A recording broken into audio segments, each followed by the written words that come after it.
से निकाल सैया जी, उड़ावस रुमाल सैया जी, तब पातर करिया डोले है। बस अब शुरुआत हुई भाई, खत्म कहाँ करी है।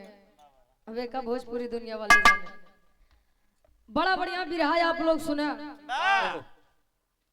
एक माता पिता अपने बच्चे के लिए क्या से क्या कर बैठते हैं, लेकिन बच्चा माता पिता के एहसानों को भूल जाता है, केवल और केवल नारी के चक्कर में।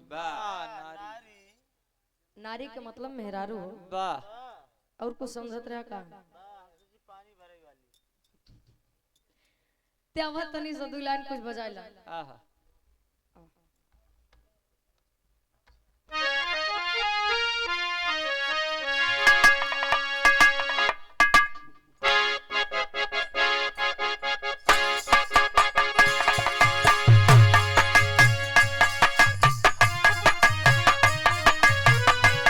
क्या बात है।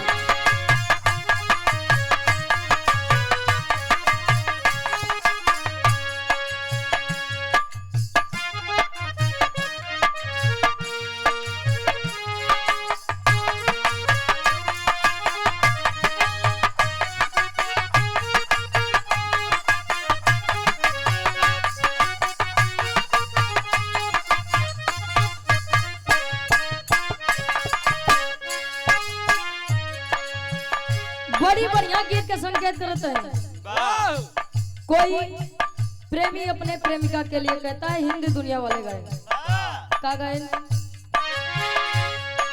प्यार के कागज पे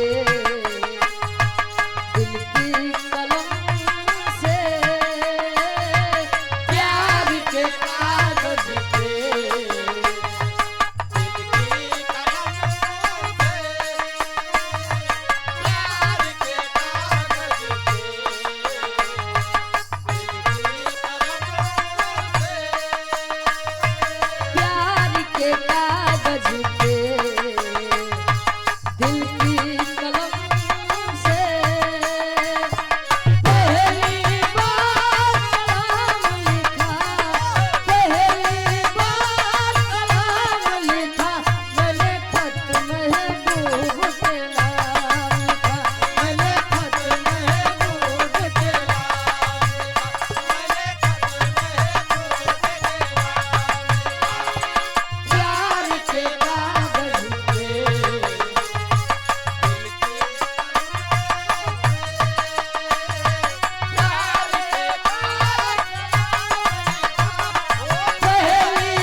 दोस्त अपने दूसरे दोस्त से कहता है, क्या कहे,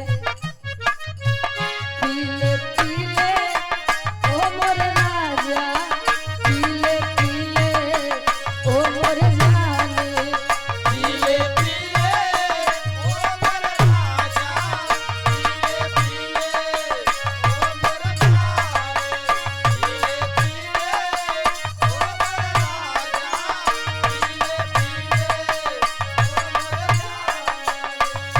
यार की है यारी भाने,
सम्मानित हृदय के गार्जियन जी आप कन्हैया यादव जी, वर्तमान जिला पंचायत सदस्य वार्ड नंबर 11 से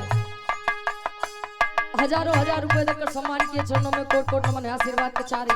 अच्छा एक विशेषता बा का बा, पानी में मिले तो लगे पानी जैसे, पानी में मिले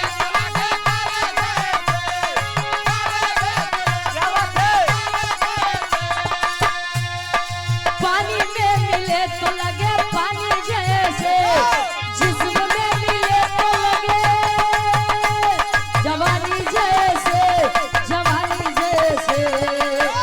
ये रईसी है खानदानी, ये रईसी है खानदानी, पीले पीले ओ मोर जानी, ये रईसी है खानदानी।